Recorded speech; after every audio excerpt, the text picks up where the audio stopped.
Hello and welcome to this special edition of Tech Terrain, introducing John Deere Construction and Forestry. Deere is here.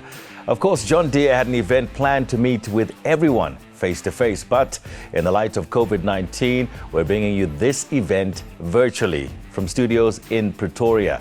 Now, we've got an exciting lineup for you today. Tim Modise is standing by to have a discussion with well-known economists, Dr. Azar, Jammine and Dr. Roelof Botha, offering an economic overview of South Africa and Southern Africa. Then Team John Deere joins me in studio to talk to us about the latest and greatest in construction and forestry. More equipment launched on the African continent and everything you would expect from brand John Deere. But before we kick off the show, a message from Jaco Beyers, who is John Deere's Sales and Marketing Director, Africa and Middle East. We welcome you all to this very important event on the John Deere calendar. Of course, we were sincerely looking forward to some personal interaction with the industry. But this is not the first time we had to overcome COVID-19. We are excited about the fact that we are still able to engage with you, albeit virtually. We are equally excited to share the vision of John Deere Construction and Forestry with you today. It has been a long time in the making, and there's no time like now to finally embark on this journey. We thank you for this virtual attendance and hope you'll enjoy the lineup today. Let's move some earth.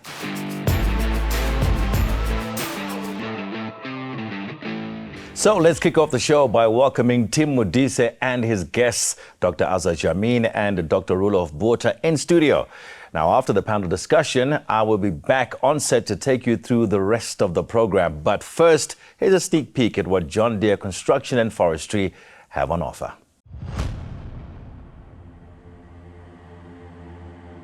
They say it takes a village to raise a child. Or what does it take to raise a continent?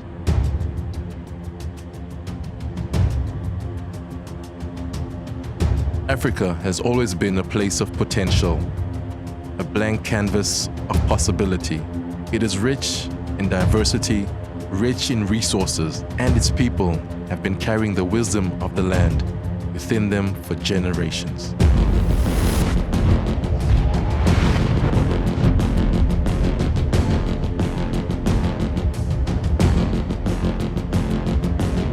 We believe in Africa and its people.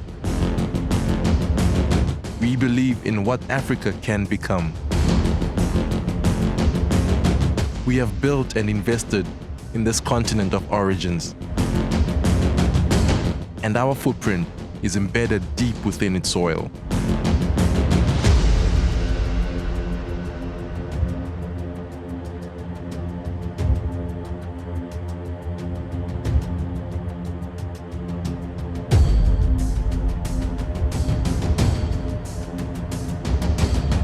We will continue to pioneer, to drive, and to support those with vision.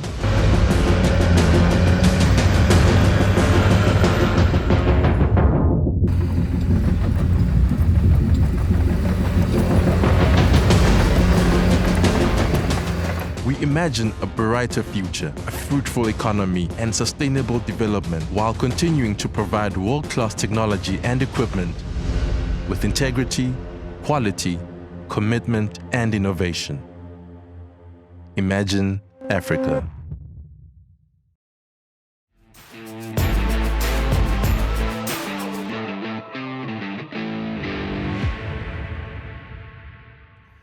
Well, let's now take a look at the state of the South African economy. It's been a difficult time for many business people and companies out there, but it looks like there are many more positive things happening in this economy. Dr. Azar Jammine is Director and Chief Economist of Econometrics. Dr. Roelof Botha, Economic Advisor, Optimum Investment Group, and both of them are here to help me gain an appreciation for the positive developments, it looks like, that are emerging in the economy with the GDP first quarter, we are told, improving substantially over what was going on this past year. Let me start with you, Dr. Jammine. You tell me, where is the growth coming from and where are the so-called green shoots emerging? Yeah, you've got to bear in mind that the South African economy hit a peak in 2007 and has basically been in a decline ever since then.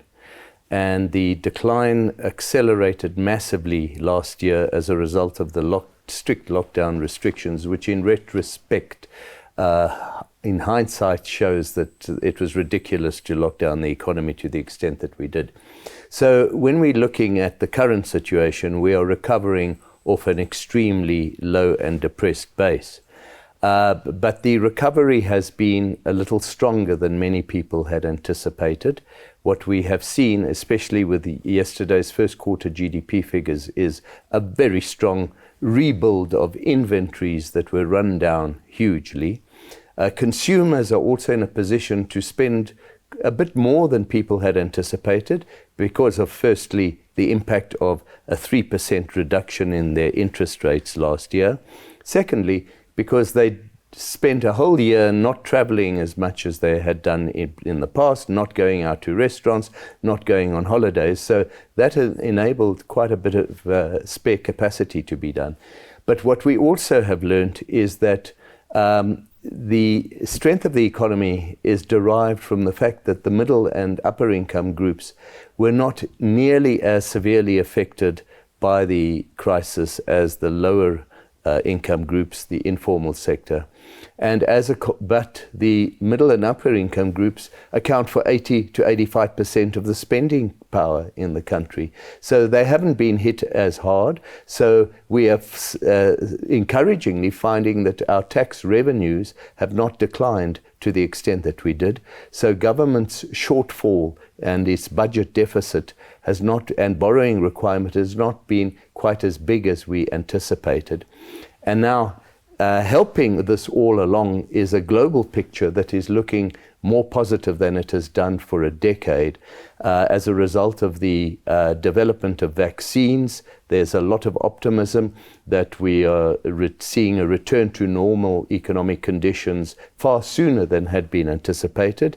And coupled with that, the world's leading governments and central banks have embarked upon the biggest stimulus that the world has ever seen in terms of pouring money into the global economy, both in terms of giving people relief packages, but also just literally printing more money than ever before.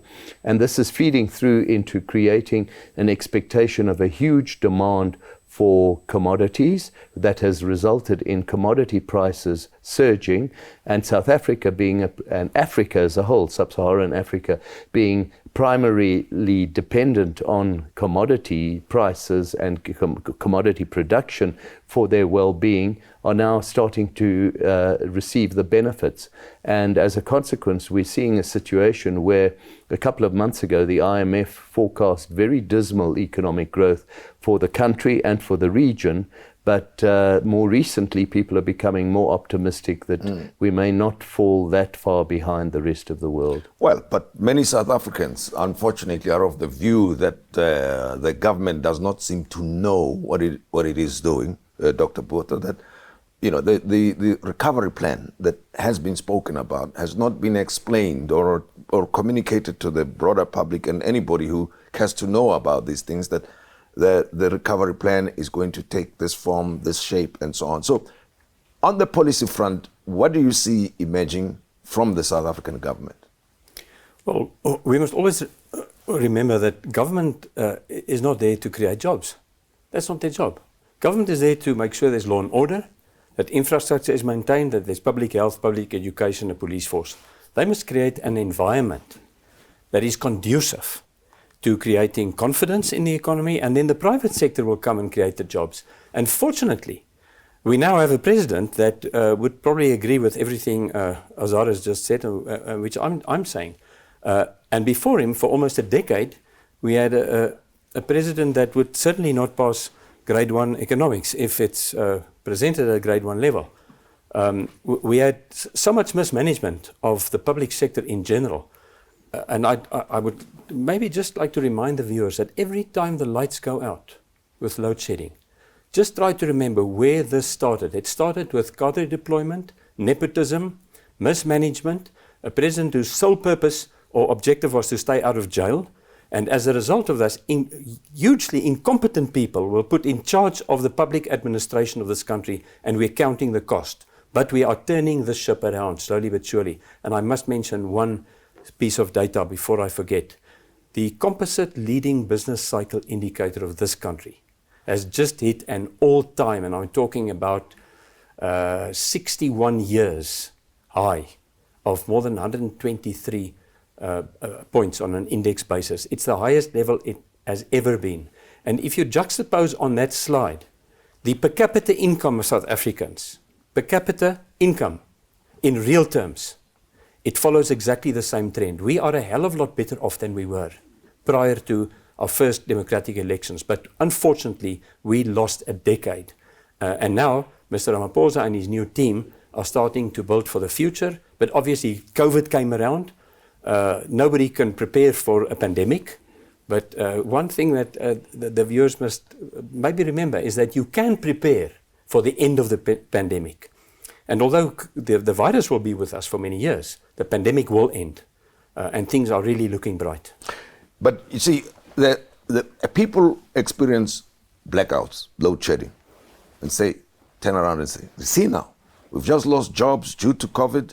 Now we don't have electricity or energy, and therefore no confidence that the investors will come or business people will invest in companies and the productivity of the economy, and the end result creating jobs, because that's where people feel the impact of the recession and lack of economic growth. So what is it that ordinary people, for instance, can have confidence in that jobs will come? They experience load shedding, and then they think to themselves, we're going nowhere here. Before you hand over to Azar, I just want to mention one piece of data. Since the second quarter... You can come in as well. So, yeah. Since the second quarter of last year, the COVID quarter, we have created 510,000 jobs. And in March alone, we created 152,000 jobs for highly skilled people. So it's a fallacy to think that the jobs are not coming. Remember, this was an unbelievable phenomenon, the pandemic. And it's the last thing in the world that any country in the world actually needed. But we are getting out of it at a rapid rate of knots. And as I said, yes, we're growing off a low base. But certainly the super cycle started in 2019. It was interrupted by COVID. And that will probably last for quite a while, with India expected to grow at 12% this year, and China at above 8%, the US at probably close to 6%. There's just absolutely no way that this economy is going to grow this year, as far as I'm concerned, at under 5%, and we should be able to gain that momentum. So the jobs will be coming, especially if government is true to its word, and they create a more enabling environment for the private sector. Remove the obstacles to growth. And you can start with labour legislation. Curb the power of the trade unions. That's what Margaret Thatcher did in 1970 to fix the British economy. Well, of course, some of the infrastructure of our economy has been damaged over time. So reinvestment in that, I suppose, will help make a contribution to economic growth. But let me hear your comments. Firstly, on the jobs front, I need to emphasize Roelof is absolutely correct in suggesting that we have created jobs in the wake of the COVID crisis. But as last week's figures so eminently displayed, there is a bit of a challenge here. The jobs have been created in the formal sector. The informal sector, the poorer people, are not seeing job creation. And you have to ask yourself why. And at the heart is, firstly, as Roelof suggested, the power of trade unions that is restricting the ability of new entrants into the labour market to get decent jobs, so that those who have the jobs can keep them. It's fascinating to see that the unemployment rate amongst people between the ages of 55 and 64 is just 13%. That's still high, but 13% compared with an overall unemployment rate of 32.5% officially and 43.2% unofficially. It's because therein lies a lot of the power of the trade unions to look after their own people. The second big challenge that we have is the educational system. Unfortunately, COVID has exacerbated the educations by forcing children at public schools not to go to school And the people fortunate enough to be at private schools or to be at former Model C schools, the elite, have been able to carry on with their education virtually. And that inequality in educational outcomes is creating a society where you've got a small skills base that is very effective and can earn very well and constitutes the primary source of buying power in the economy because they earn well, but the vast majority are just not skilled enough to be able to contribute to the economy in a meaningful way. And that is precisely where sectors such as agriculture and infrastructure actually have a big role to play, because they can start absorbing some of your lower skilled workers much more effectively than has been the case. And but you know, Dr. Jammine, there's also the argument out there in the public domain, and I would like to hear your comment on this, Dr. Botha, that the land question, expropriation without compensation, will lead to uncertainty, and people who want to invest in, let's say, agriculture will not be doing that unless there is policy certainty. What is the direction that you see government taking here? Well, I was privileged recently to have updated a macroeconomic impact study of what I call expropriation without comprehension. It's more or less the same thing. Yeah. And there were a series of media interviews. Agri SA actually sponsored that update. We ran an econometric model, and I mean, based on a case study of 7 countries that had made this grave mistake, and looking at capital formation GDP ratios and what can happen then to your economy. And it is absolutely, it's a disaster. It'll be tickets for us if they do this wrong. But our president has been on record so many times for assuring us that no piece of productive land will ever be taken without compensation. I personally believe that's not good enough, because you're tampering with the most basic incentive for productivity. If Parliament gets this right, we're home and dry. If they get it wrong, the rand is bound to go back to 19. That's not impossible. But talking about construction, I think the timing for companies to get cracking in this field with the infrastructure needs is absolutely excellent. We've seen in the first quarter of this year, compared to the same quarter last year on a year-on-year basis, an increase in wholesale sales of building materials and construction equipment of 35%. The value of building plans passed by municipalities, not only residential, the whole box and dice, and lots of alterations, for Zooming, because home office is not always conducive. There are kids and grandchildren in my case, and chickens and dogs, so people are building little Zoom studios in their homes. But the 340 billion rand infrastructure program, I mean, that really warms my heart. Government is apparently intent on giving us quarterly progress reports on how that's going. But the best thing that they've ever done as far as this is concerned is that President Ramaphosa and his team are smart enough to realize that within the public sector, you do not have the capacity to run programs like this. I mean, it's just unthinkable. Not with after what happened with the appointments during Mr. Zuma's disastrous term of office. So what did they do? They advertised for applicants for a technical advisory panel to assist them with all aspects: the design, the implementation, the adjudication of the tenders, making 100% sure, 100% that corporate governance standards are in order, that the technical qualifications of the companies that must build this infrastructure are in order.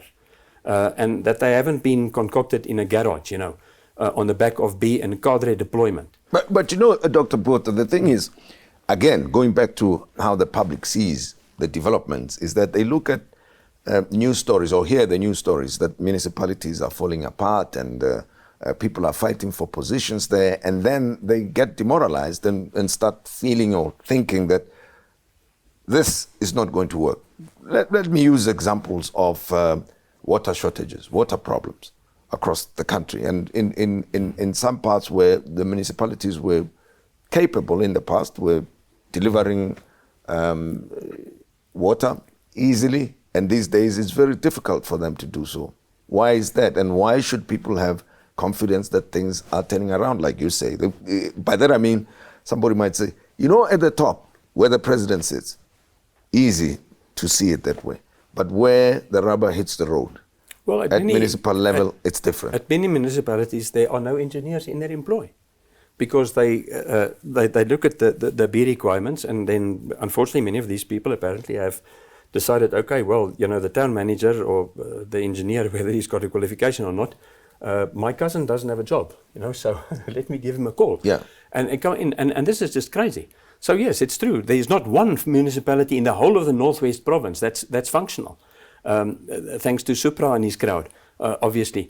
Mr. Ramaphosa has to fix this. And what I was mentioning about the technical advisory panel, they got 1,200 applications, and I believe they've appointed about 200 people to help them run this whole project. Now they've got a data bank of 1,000 people, many of them recently retired. You know, and I'm also recently retired, but I'm still full of fight. Project managers, engineers, Azar, some economists, I believe, as well, accountants, legal experts, and they can use that pool of resources as task teams to go into some of these municipalities and start fixing the problem. But you have to start with expediting the judicial process of the people where there's prima facie evidence of corruption, theft, nepotism, and the like. So as far as I'm concerned, Tito Mboweni must give a lot of money to Shamila Batoy at the NPA and get cracking. Put the crooks in jail. Then we can get somewhere. And we will. Maybe that might help restore confidence amongst those who have lost it over a period of time. But agriculture seems to have been resilient irrespective of COVID and some of the problems that we're highlighting here, Dr. Jammine. Without a doubt, Tim, one of the big unsung success stories in South Africa has been agriculture. Amazingly, despite all the uncertainty surrounding land reform and uncertainty surrounding food security, South Africa is still very self-sufficient in agriculture and is managing to export a lot. This year we're expecting more than $10 billion worth of exports of agricultural feeds. So something is going right in agriculture, which may have been going wrong in many other areas of the economy. The infrastructure is collapsing, and yet agriculture is pumping. And I believe that it has a huge potential, not only in South Africa, but in the rest of the African continent, as becoming the breadbasket of, especially what we're seeing now is countries like China, where they're struggling to carry on feeding their population with ever more demanding and high quality good foods. I mean, one of the reasons why agricultural food prices have soared by 40-50% in dollar terms over the past year is because the Chinese, having become wealthier, are now consuming more and more meat products, and meat products require more and more inputs of soya and grain, which have to be imported from the rest of the world. And eventually, I think that's why China is so interested in Africa as a whole, sub-Saharan Africa, because they see it as a potential breadbasket for the rest of the world. Well, you mentioned something, Dr. Botha, about the Northwest earlier on, right? And one looks at the contribution that the different provinces are making to the economic growth of South Africa and the creation of opportunities, jobs, and so on. Northwest is part of the maize belt of South Africa. How are the farmers doing there, and most of the rural towns of the Northwest? Are they growing? Are they showing an appetite or interest in doing more business, investing in more opportunities? Yes, you can pick up this trend from property prices of farms. It is as if the farming community in the country at large has decided that they've taken faith in, especially some of the comments recently by Agbiz. Wandile Sishlobo has done a lot of research on this as well, and we must just hope and pray that they do this right.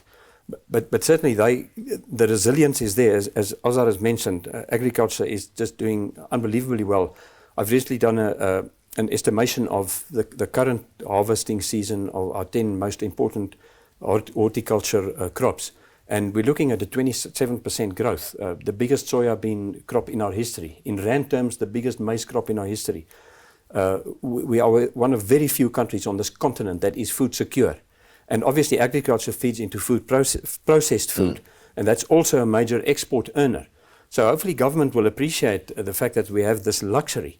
The Northwest, of course, is not only an agricultural hub, it is also the province that has the biggest contribution to mineral sales in South Africa because of the platinum and manganese and several other metals and minerals. And it deserves better than as far as the governance and the infrastructure is concerned. But once again, getting back to construction, I mean, there's just so much work to do. I often tell people from overseas when they used to come here that you may get mugged in South Africa, but you will never get bored. There's always something to do. I mean, that's why this man next to me, Azar, came back to South Africa after spending 10 years in that disgusting place they call London. Because it's such an exciting and a vibrant place to be right now, but especially because of policy. And I must give you one quote from Adrian de Ruyter, who's probably got the most difficult task in this country, next to Cyril Ramaphosa, of course. After a couple of weeks at Eskom, he had a media conference and he said there's not one single problem at Eskom that cannot be solved. And obviously the rider to that is with backing from government, with the right policies and with the right skills. And that's what we need to do. There's a skills deficit in the public sector, and that is restricting the ability of the private sector to grow this economy at 5-6%, which we can do. Yeah, let me just come in right there. You say the skills deficit in the public sector, but in the broader South African population, do we have enough of those skills that can make up or compensate for that deficit? I just want to mention one thing. Yeah. As far as water engineers are concerned, yes, we do have. We have literally dozens of them that cannot find employment right now. But this government brings in water engineers from Cuba who cannot understand English. It'll take them 6 months just to try to understand what's happening in South Africa's water sector. By that time, they've used up millions of rand taxpayers' money. How the hell do they get away with this kind of stuff? This is ludicrous. And I just wanted to make that point. But again, going back to where we started, where you mentioned that, I got a sense that you are confident that the policymakers and those running the country know what they are doing, that they are taking it the right direction. But that's an example that people will point at and say, if a decision of that nature is taken to import engineers from Cuba, then those in charge have got no clue what they are trying to do. We must remember that when Cyril Ramaphosa became president of the ANC, not of the country, of the ANC, he only had a little bit more than 50% support in the NEC, the National Executive Council of the ANC. That has now been broadened, to the best of my knowledge, speaking to political analysts, as I do regularly, to probably just over 70%. But he still has a battle on his hands. And that battle, that faction, the RET, Radical Economic Transformation, I don't think they know exactly what that means, within the ANC, these ideas about, for instance, bringing engineers in from Cuba, what a stupid thing to do. That emanates from that faction. So he's got just so many battles that he has to fight and to try to fix the economy, and then they've still got the COVID, etc. So spare a thought for that man. He's got a tough task ahead, but he's moving in the right direction. Now, we look at the neighborhood, Southern Africa. South Africa may be trying this, that, and the other, but the neighbors have their own challenges, and those challenges may have a negative impact not only on South Africa but on the continent's economic growth. Dr. Jammine, what's your take? What do you see happening in the SADC region? I actually see, beyond the SADC region, Yeah. Sub-Saharan Africa, I actually see that as a potential source of great economic growth for South Africa and South Africa's ability to export and to supply a lot of the expertise to that region. And one only needs to look at the historical trend of growth in Sub-Saharan Africa versus South Africa and the rest of the world.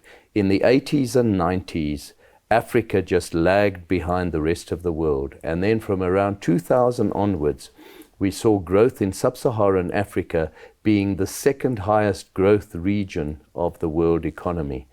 Unfortunately, with COVID, that has fallen back, and it's a challenge for the next year or two that sub-Saharan Africa is set to underperform for a short while the rest of the world, largely because of the very slow rollout of vaccinations, and also because of the huge challenge of having to, they do not have the fiscal room to stimulate their economies the way in which the industrialized countries have been able to do, because of the fear of very high debt levels and high interest rates payable on those debts. But once we get over that hump, I find it very interesting to look at the IMF's forecasts for sub-Saharan Africa as opposed to South Africa, which sees sub-Saharan Africa growing slightly slower than the rest of the world for this year and next year, but after that starting to grow faster than the rest of the world, because people see the massive opportunities there are off a very low base to start building up the infrastructure of the region precisely to supply the agricultural and mineral resources that the world is desperately in need of, and to supply the services that go hand in hand with actually accommodating the infrastructural drive that takes place. But it's also very dangerous to look at sub-Saharan Africa in one homogeneous manner. SADC has been lagging behind other parts of sub-Saharan Africa, and that's largely being held back by South Africa's underperformance. Whereas if you look at East Africa and parts of West Africa, they've been shooting the lights out. Yes, they've got in various countries some political challenges, but by and large, they seem to have discarded a lot of the obsession with the ravages of colonialism and the negative effects of that, and are starting to just create a lot of very entrepreneurial societies now, that are growing. Looking at, again, in the region or the rest of the continent for emerging entrepreneurs and the young professionals, both of you sound very positive. You've got a positive outlook on what's happening in the economy. But for those who must now participate, take a risk, whether investing or creating new opportunities, which sectors do you think are going to play a key role in contributing to this growth that we're talking about? Well, with the super cycle that Azar and myself both refer to, there's not 100% there's not consensus over whether it's a super cycle, but it does have that flavor. For commodity export prices, it's very clear that the primary sectors, agriculture for other reasons as well, for food security reasons, and of course, if you want to get cracking with industrialization, if you're still a developing economy, as virtually every country in this continent is, then food processing is a fantastic starting point, because it's not technologically inhibitive, and you want to feed your population. Obviously, you save so much on foreign exchange as well. So those primary sectors will really drive it. And I must tell you that if I were a little bit younger, I would like to get cracking into construction, because it doesn't help you if you've got this huge crop, surplus food, but there's no road to take it to the harbour. So building roads, building schools, and the harbour is also not working properly. Yes. Yeah. I mean, I think it's construction companies are going to have a field day over the next 1 or 2 decades in Africa, on condition, and Azar mentioned this, on condition that there is a little bit more political stability than we've become used to. And as he indicated, you'll have to cherry pick. There are some countries which are still no-go areas in terms of wide-scale violence. Well, but innovation, it's been spoken about. We've heard talk about the fourth industrial revolution, and it's in all aspects of technology. Why it appears that we don't have a clear sense of how innovation is going to be encouraged in South Africa? Unfortunately, this is where we encounter one of the big structural weaknesses of the South African economy, and that is that there is so much power concentrated in the hands of government, with a very strict over-regulation of the economy. Secondly, organized labor that is very inhibitive and resistant to innovative ideas because of the fear of job losses due to technological progress. And thirdly, a business sector that is highly concentrated in the hands of a small number of very large companies that tend to restrict entry into businesses. And that is a particular South African weakness that we have to try and overcome. I go back then to an earlier question, Dr. Botha, which has got to do with the government's change of mindset, government having the authority and power and influence to restructure the economy, to bring its influence to bear on some of the big companies, for instance, and breaking all the monopolies that may exist in our economy. Well, what Azar mentioned is that it's actually more of an oligopolistic structure, which sounds like a dangerous spider, the scientific name. But we don't have that many monopolies. The dilemma is more in the overregulation. And certainly they can look at, if they want to soften the blow with regard to maybe some backlash from the trade unions, where they can start is with a two-tiered labor legislation system. So if you have a company with a turnover, let's say, of less than R1 billion a year, then you don't have to comply with all these strict requirements for B and for this and for that, and minimum wages, etc. And then you can even take it up into 3 levels. But as we were promised with the Tito Mbowene's New Deal, remove the obstacles in the way of the private sector to be more to just come forward with more ideas. There are so many obstacles in the way. Okay, COVID put us on the back burner a little bit, but I take him at his word. At some point in time, there's going to be a big fight between organized labor and government. Now, the good news is that if we go back to the last elections, one of the major trade unions decided to go to the elections for the first time, to the polls, in the guise of some socialist, revolutionary, I don't know, one of those things. Reminds me of the definition of a communist. You know, it's a person who's got nothing but he wants to share it with you. Anyway, and they were confident of getting, he told this to my friend Theo Venter. He said that this leader, he's going to get 7 seats in parliament because all he needs is 100,000 of his members and their wives and 1 friend to vote for him. How many seats did he get? 0. I mean, that's music to my ears. 0 is sometimes a very nice number.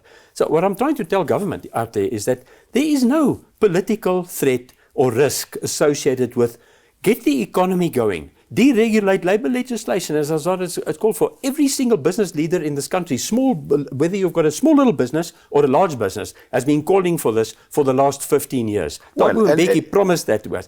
You know, a big promise. Thabo is also another Thabo promise, you know. But then the high unemployment rate, the people who are unemployed in the country will appreciate what you've just said, but they wait and they're getting impatient. They wonder, and young people in particular, and say, when are those jobs going to come? What's going to push government to finally adopt the policies or come up with ideas that will encourage the business people to start investing more and creating opportunities? And this is where government should really be pushing the idea of entrepreneurship and innovation in a big way. And one of the big weaknesses in our educational system is this complete obsession with getting university qualifications, where there is a need for practical manual skills left, right and center. And I see it in my own environment where there are a number of small companies developed by previously disadvantaged individuals in plumbing, in electricity, in construction, in welding, in mechanics, where you don't need to have high-powered mathematics and go to university to develop those skills. But instead, we have seen a degeneration of the country's ability to develop those technical skills. That is a critical area where we and the confidence levels of the business sector, do you get a sense that many of the leading companies and business people in the country have confidence and are willing to pump more money into the economy? Well, let's look at two issues. The one is an index, and the other one is a practical example. As far as the index is concerned, if we go and look at the IHS Market Composite Business Cycle Index, Purchasing Managers Index, PMI for South Africa, this is services and manufacturing, so it's probably 90% of the economy. That has been above the 50 level, I think now for the 7th successive month. That hasn't happened in a couple of years. And if you look at the ABSA Bureau of Economic Research from Stellenbosch, their PMI, which is only manufacturing, that has been above the 50 line now, I think, for 10 successive months. Clearly an indication of renewed confidence. But let's use a practical example. In Pretoria, a special economic zone, and a major motive manufacturer contacted the President's office, contacted the Minister of Trade, Industry and Competition, and voila, a couple of weeks later, they announced an 18 billion rand new investment in vehicles, the overwhelming majority of which will be exported. A couple of thousand high-skilled jobs are going to be created. It can be done. And that's the big difference between Mr. Zuma's economic policies and Mr. Ramaphosa's, is that Mr. Ramaphosa understands the fact that the private sector has to create the jobs. That's where the wealth of this country is going to come from, and the jobs, and the tax revenues. And he's working with the private sector to do that. Ultimately, I like to believe that within the next couple of years, our fiscal situation would have improved to such an extent that we can actually afford a basic income grant for a registered unemployed person that can pass a means test. But that will require, unfortunately, a little bit of admin, because people that employ people in the informal sector, like myself, I've got a landscape executive that comes once a week. That's the politically correct word for my gardener.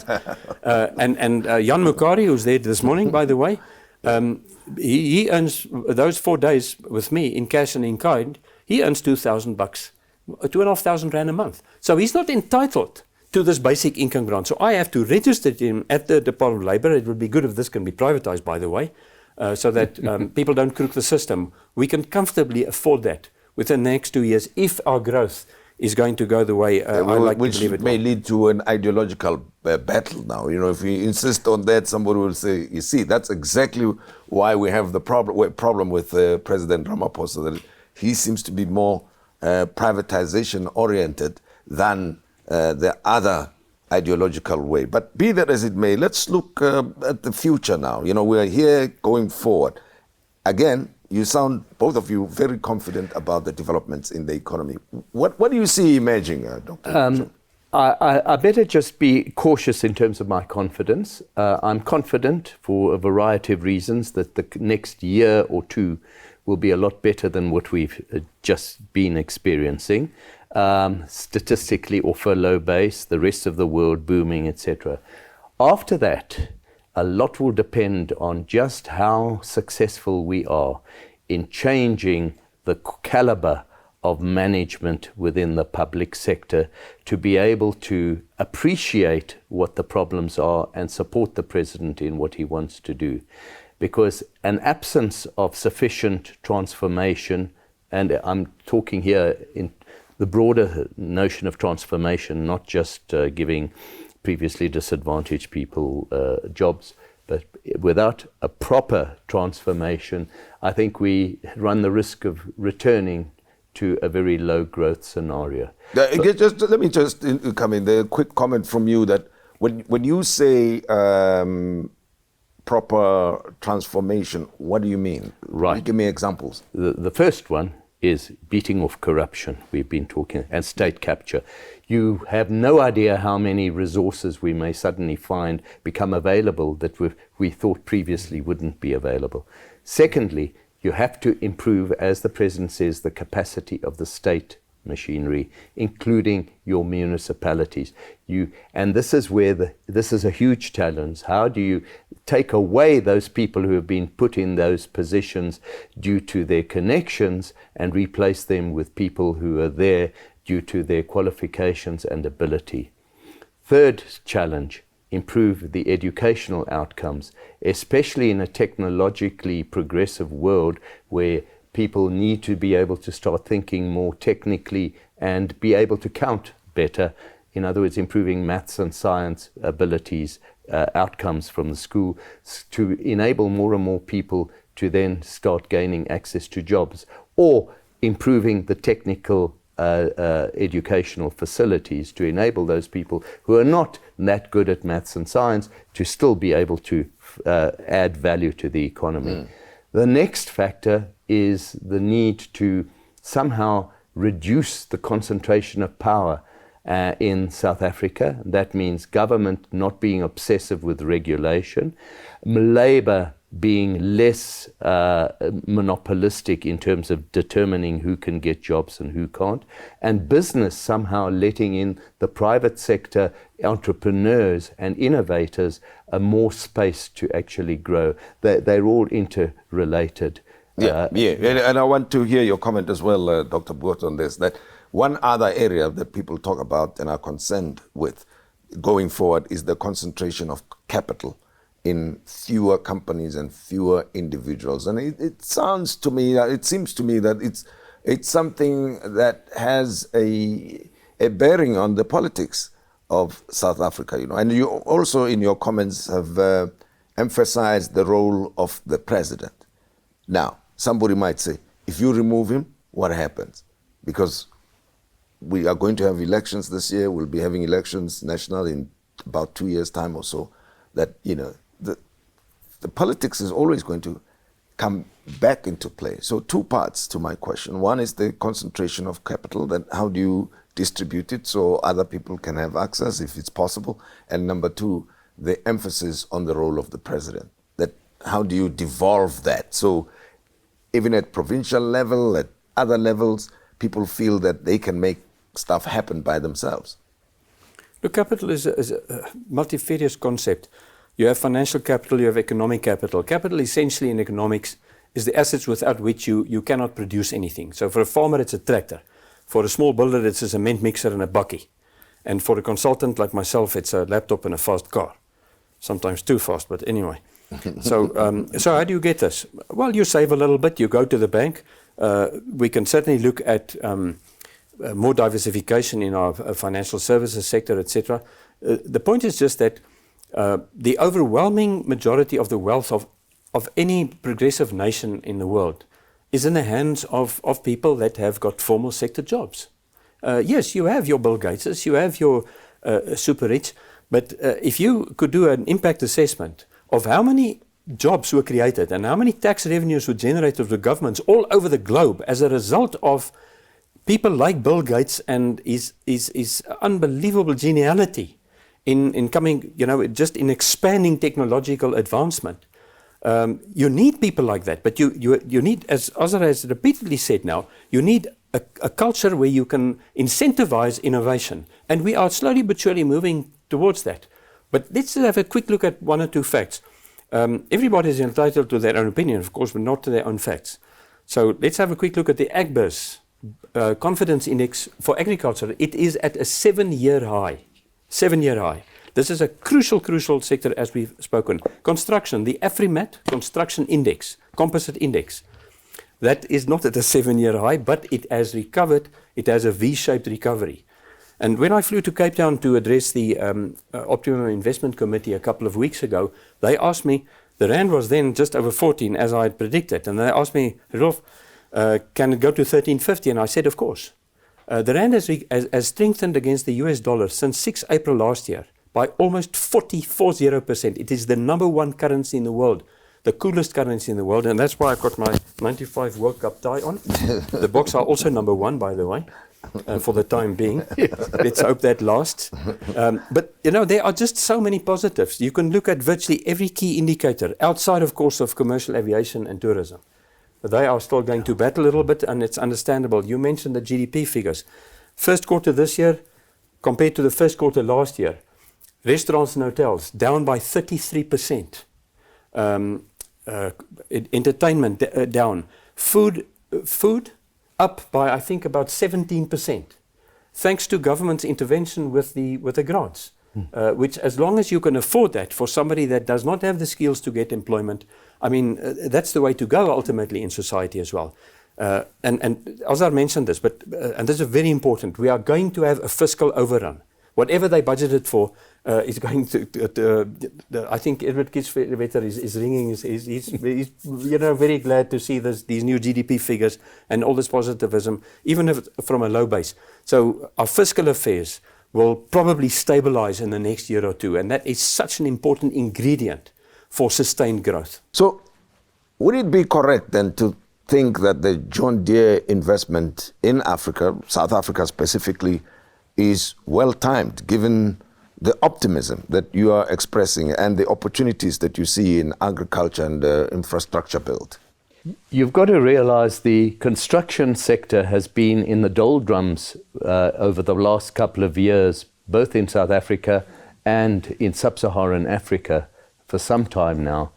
And what better time to be investing in opportunities that present themselves globally as a result of a commodity price boom, a surge in demand for raw materials and agricultural products, and the need to accommodate that surge in demand with developing infrastructure both in South Africa and in the rest of the continent to accommodate that surge in demand. What better time than to get into the market to start supplying that construction equipment to the region, and especially to use South Africa as a base from which to export to the region, where, as I suggested earlier, it is foreseen that after an initial underperformance compared with the rest of the world because of slow pace of vaccine rollout and possibly load shedding as well, in a few years' time, Africa stands to resume its role as the second fastest growing region of the world, and with the potential to develop massive amounts of infrastructure and the supply of services to the continent. Any risks that you see? Plenty. Plenty of risks, but as Azar has indicated, getting at the bottom, construction has been severely disadvantaged as a result of COVID, not only in South Africa, but in the whole in the whole of the continent. If you get in at the bottom, you've got a very good chance. But I mean, construction is just it underpins virtually everything else. We know about the infrastructure deficiencies over here and in the rest of the continent. So it's no good you produce goods and services, you cannot get them to the markets, to the ports, etc. If you look at the local Afrimat construction index, it's very clear that as far as the building plans are concerned, as far as government's huge infrastructure program is concerned, and ambitious infrastructure programs also north of the Limpopo River, that there is a boom waiting for construction. So I like to believe it's going to be a very competitive market. Obviously, a firm like John Deere is very competitive. They're used to competitiveness, and they've got excellent equipment, especially in agriculture. So I think the timing is excellent. I get a sense that you are very optimistic, positive about the future, and it's based on what's happening currently. So it's not just made up optimism. Am I correct? You are correct. It's optimism. One sees the opportunity to turn around the declining fortunes of this economy. But clearly there are some major political challenges that have to be overcome for that to be achieved. And one is just going to hold thumbs that actually... Dr. Botha? There was a hit song a couple of years ago, quite a long while ago, come to think of it, and it went something like this: the future is so bright, you have to wear shades. And I like to believe that we're hitting that environment. With a bit of luck, I'll be able to afford a John Deere tractor next year.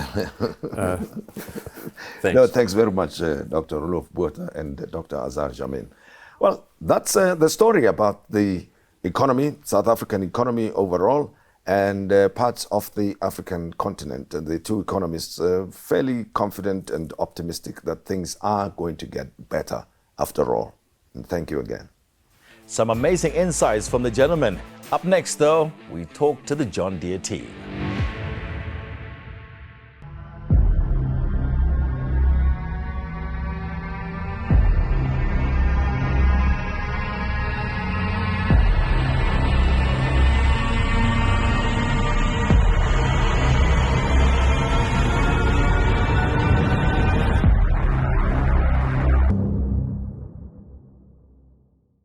Well, Deere is here, and we're excited to hear from the John Deere team about their construction and forestry equipment.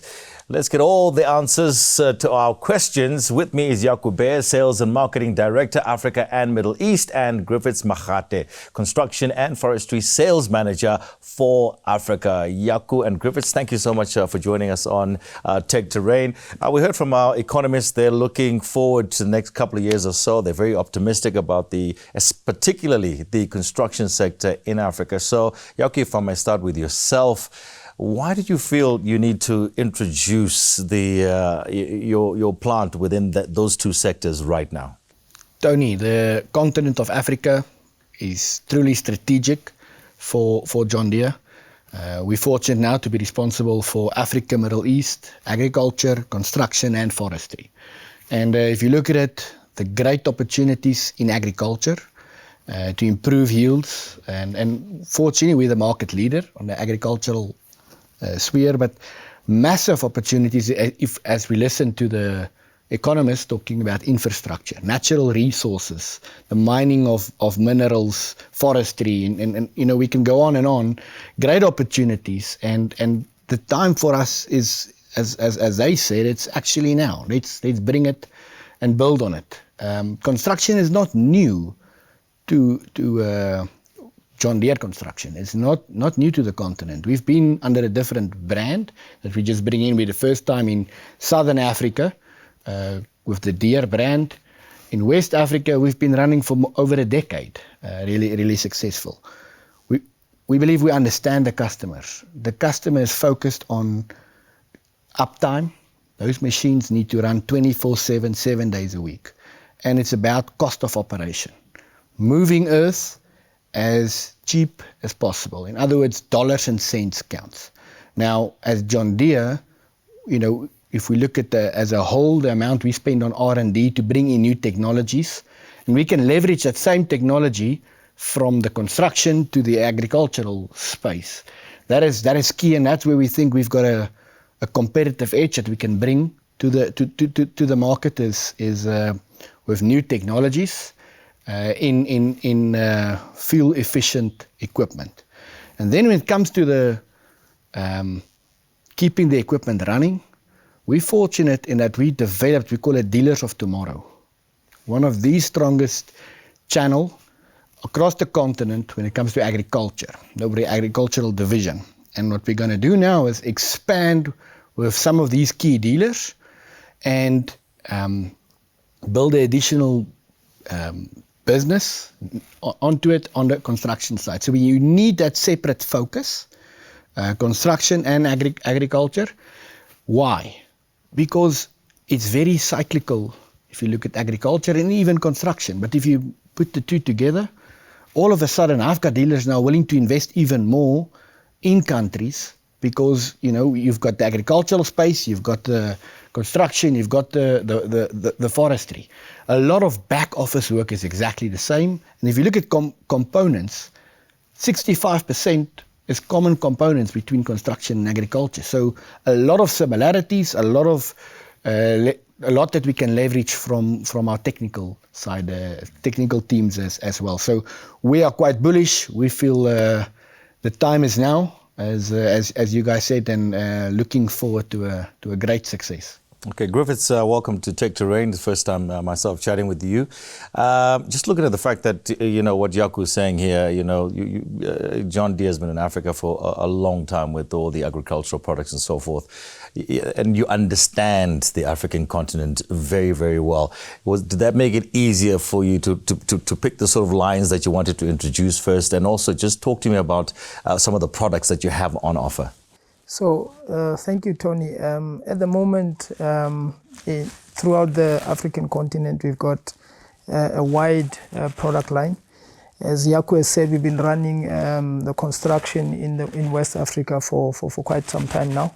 And then we've got from skid steers, excavators, backhoe loaders, wheel loaders, dump trucks, dozers, and graders on the construction side. And then in the southern part, like what we are trying to introduce now as Deere branded machines, we are actually coming in with the smaller a smaller amount of machines that we introduce to the market. But then the timelines that we are looking at now is towards the end of the year, you'll see a full product line running in these markets, especially in South Africa, where in the whole of Africa, these machines have been running. So on the forestry side, we've got a full product line that's already running in these markets. And then it ranges between skidders, grapple, and cable skidders, forwarders, wheeled and tracked harvesters. So yeah, we've got over and above, we've got about 71 models that we can offer to the market. The only thing is just it will be linked to what you as a customer would want to see based on those models. I mean, Griffiths, I'm all fair with the forestry industry in South Africa, but how big is it throughout the rest of the continent? So the forestry market, actually, it's not as big as the construction market and not as big as the normal agricultural market, because it depends on where the trees are planted and where you can, and based on the climate. So the market is fair, and I think it's bigger more in South Africa because of the amount of land that there is provided for forestry. But then as you go up into Africa, it's not that big. It's just on certain spots of the continent. Yeah. Jacob, coming back to you, you spoke about the dealerships, and of course, after-sale service is key for John Deere. Tony, you're 100% correct. We pride ourselves for keeping our farmers up and running through the different seasons. Construction, those equipment needs to run 24/7, 7 days a week. And we're up for the challenge. We believe we're geared in order to support them. Just to put it in perspective, a farmer, if they miss their 10-day planting window, their whole yield is lost. And if we can do that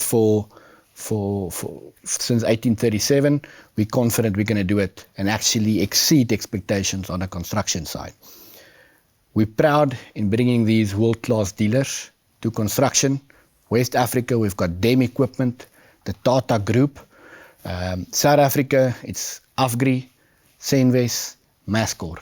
And then in East Africa at this point, it's also the Mascor. And in Southern Africa, Afgri is also running in a few countries. More announcement very, very soon as we expand with construction and agricultural side. So Tony, really looking forward to getting to know the customers, and the proof lies in the pudding. How are we going to support these farmers, the customers? 100%. Griffiths, let me just end with you. It's you spoke a little bit about the fact that John Deere has been operating in terms of the construction and forestry space in West Africa. But what's new now? What can they expect in terms of the product line? Just give us a little bit of a taster. Yeah. So Tony, what I can add is that our machines, just look out for a lot of improvements in the product, and we are still sticking on our strategy of PAC, which is performance, uptime, and low cost of ownership. And the most important thing is, if you are a grader owner or operator, just go and look at those areas where you know that your frames can crack. Just go and do measurements on our frame and see what we've done in actually strengthening our frames. On our new excavator that is actually first in these markets, you'll see that when it was built and designed, it was actually made or designed with the mechanic in mind, with the customer in mind, to reduce the time that it actually takes for you to either troubleshoot hydraulics or electrical wires. It's based on the routing of those hydraulic hoses, those electrical wires as well. And if you look at our covers, our panels, you just go and just feel them, and then you'll see that there's a lot of durability in that. And on the wheel loaders, what I will share is that we've actually improved on our cooling system, just to make sure that your machine actually runs longer and less with less overheating problems, and very efficient. Fantastic stuff. Awesome. Gentlemen, thank you so much. Jaco and Griffiths, thank you so much for joining me here on Tech Terrain. And as you heard from Jaco, he's feeling very bullish about the introduction of all this new kit within the construction and forestry space in South Africa and the rest of the continent from John Deere. Well, we'll be back with more information on John Deere's yellow and black machines right after this.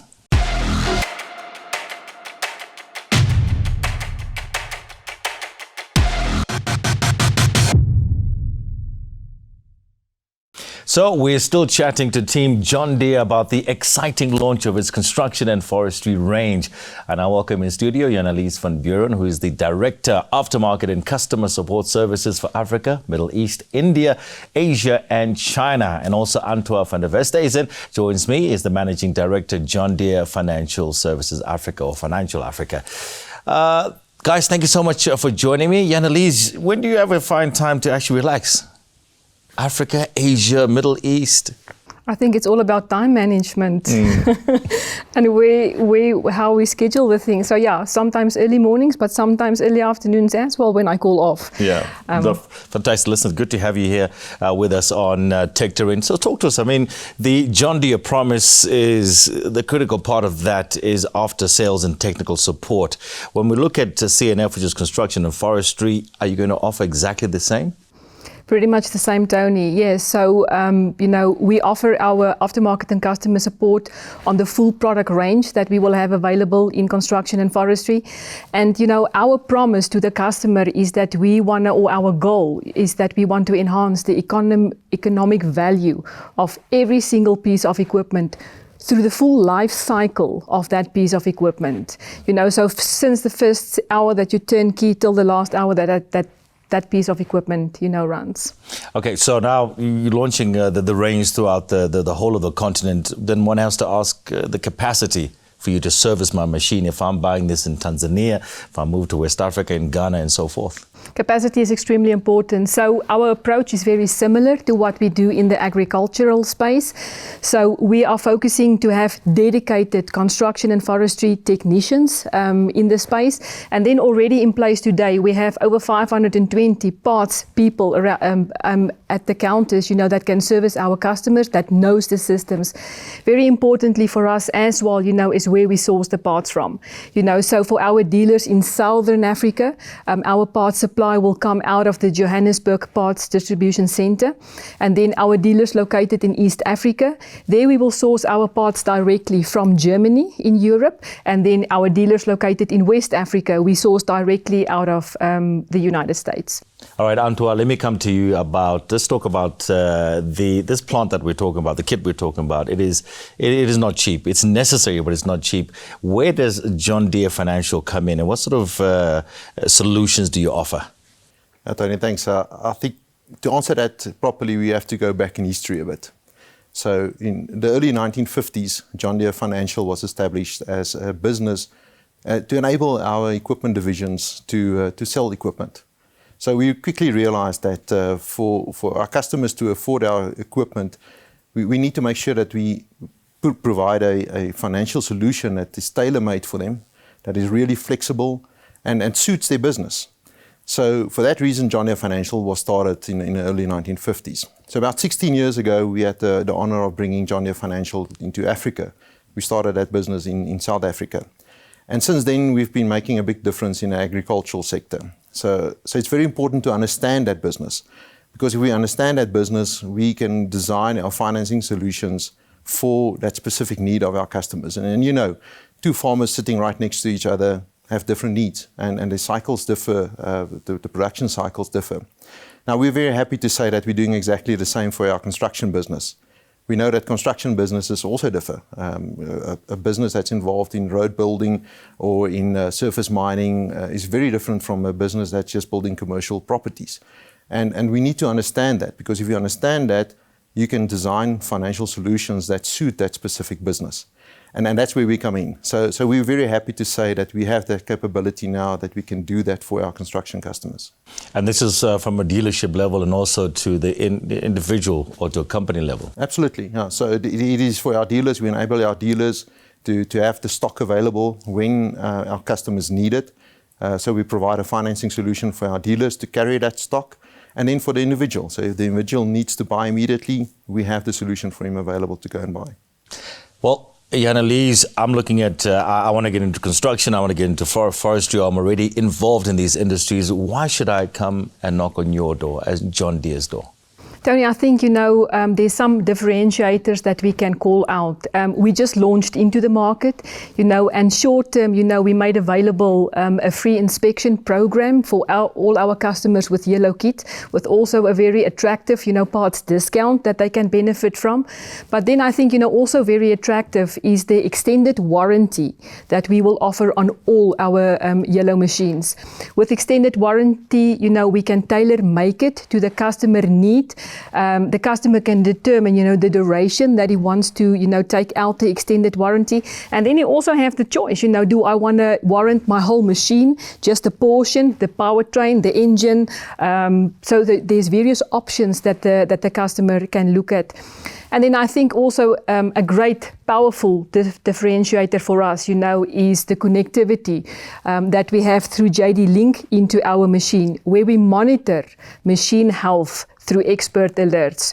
We've got dedicated people sitting at dealers monitoring our machines 24 hours a day. And should something go wrong with a piece of equipment, it fires out an alert. We call it expert alert. So I think that those are awesome differentiators that we bring to the market today.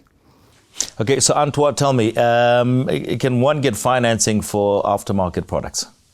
Tony, good question. I think what's very important, as Annelies was saying, is one of our differentiators is the fact that we provide exceptional aftermarket service. But we also know that when you're a contractor, you get paid at the end of your contract.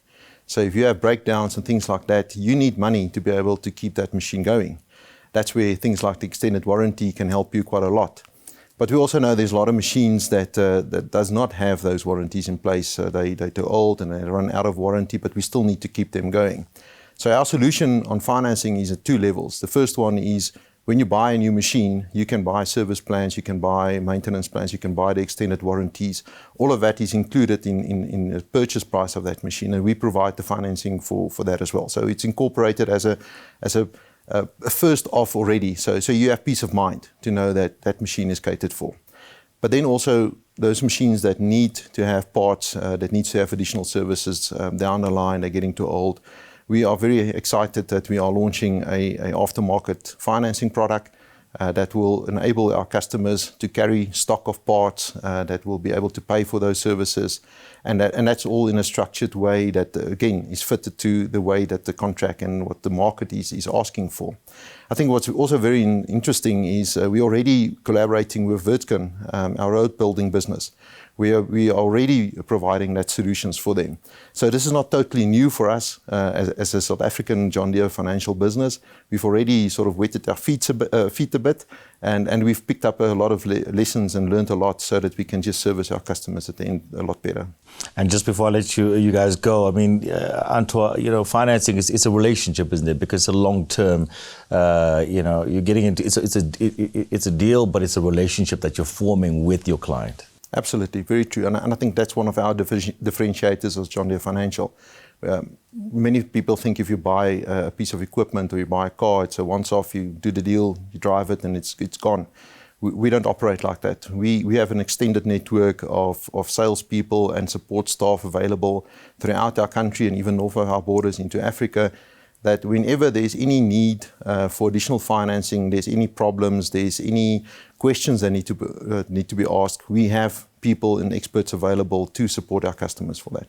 And Annelies, exactly the same for yourself, isn't it, in terms of that relationship that you have with your customers? Extremely important, and I think, something that we can call out as well, is the importance, to have the knowledge to be able to service our customers, meaning, educate our technicians, our parts people, to ensure, that we have premium service out to our customers out there.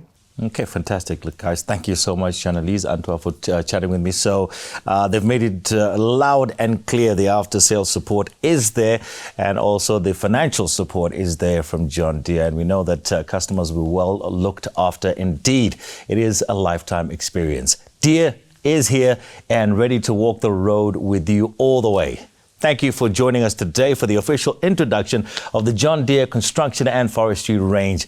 It's truly exciting stuff. So let's go move some earth. From me, Tony Ndoro, bye-bye for now.